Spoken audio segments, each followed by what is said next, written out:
Okay. Okay. So ఇప్పుడు ఎవరు వచ్చారా? అమ్మా, చెప్పండి.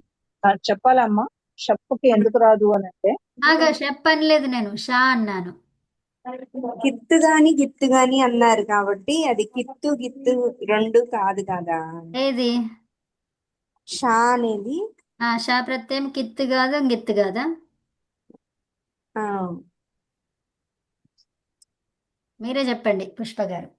సో ఇప్పుడు షాలో ఇత్తు సంజయ్ ఏంటి? ఉం? షాలో సంజయ్ షా చాలా షకారం ఇట్ అయిపోతే ఆ అవుతుంది. ఆ మీద ఆగండి, ఆగండి. ఉంటుంది. వారికే చెప్పనేయండమ్మా.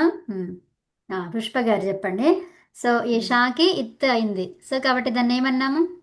చిత్ అన్నాం. షిత్ అన్నాము. షిత్ అంటే ఏంటిది? ఏం పేరు వచ్చింది దానికి షిత్ అనగానే? షిత్ అంటే సార్వధాతుకం. సార్వధాతుకం వచ్చింది. సార్వధాతుకం ఎలాంటిది అది?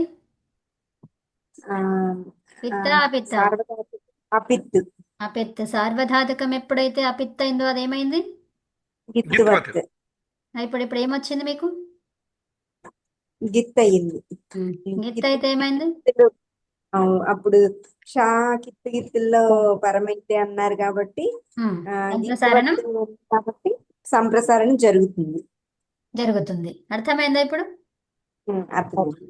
జరగదు అని అన్నారు కదా, షప్ ఉంటే జరుగుతుందా చూడండి. షప్ షప్పుంటే జరగదు, పిత్ అవుతుంది. పిత్ అవుతుంది. సంప్రసారణం పిత్ అయితే గుణం జరుగుతుంది. మ్హూ. అది షిత్. పిత్ అయితే ఇది గుణం జరుగుతుంది. అది గిత్తువత్తు భావం రాదు దానికి. రాదు. రాదు కాబట్టి ఈ షప్ ఉన్నప్పుడు అది సూత్రము పనిచేయదు, సంప్రసారణం అనేది పనిచేయదు. అర్థమైందా? ఆ, అందుకని ఈ షప్ వచ్చినప్పుడు ఏమైతుంది? గృహ్ణాతి అని రాస్తాం. గృహ్ణాతి అని మీరు అంటారు, నేను గృహ్ణాతి అంటాను. ఓకే, ఇది ఉందా? హణ రావాలి ఇక్కడ. ఏం అవును రాస్తాం? అవును గృహ్ణాతి. ఏమైంది? గ్రీ అట్లాగే ఉందా లేదా?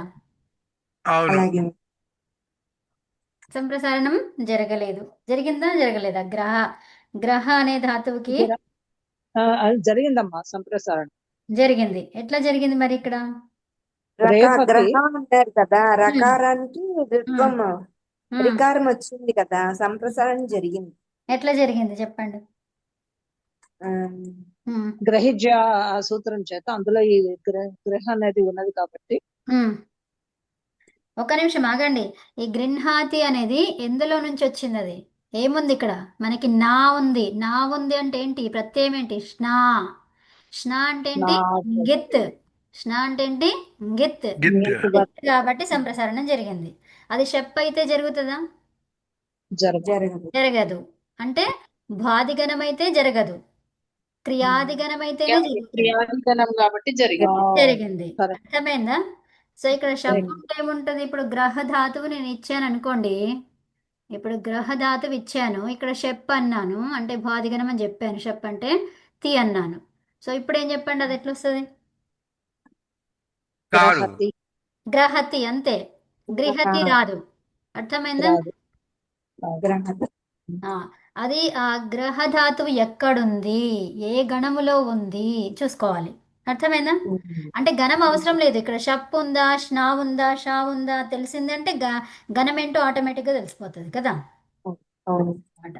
అవును అవును అవును. అర్థమైందా? ఓకే, మరి శాంతి మంత్రం. ఆ, సో అట్లాగే అర్థమైందమ్మా, చాలా సంతోషంగా అనిపిస్తాం. అదే. ఉమ్. శాంతి పాఠ అని చెప్పండి మునిగారు. అంటే చాలా లోతుగా వస్తున్నాం కాబట్టి అర్థం విషయం అయితే మెల్లమెల్లగా అవుతుంది. అవును, అంతే అంతే. యా, నేను చెప్పండి. చెప్తా ఓం అమ్మా. సర్వే ఓం భవంతు సర్వే సుఖినః సర్వే భవంతు సంతు సుఖినః నిరామయాః సర్వే భద్రాణి సర్వే పశ్యంతు మా కశ్చిత్ దుఃఖ భాగ్ భవేత్. శాంతి శాంతి శాంతి. ఓం శ్రీభ్యో నమః. శాంతి అండి. అందరికీ అందరు నమస్తే. ధన్యవాదాలు.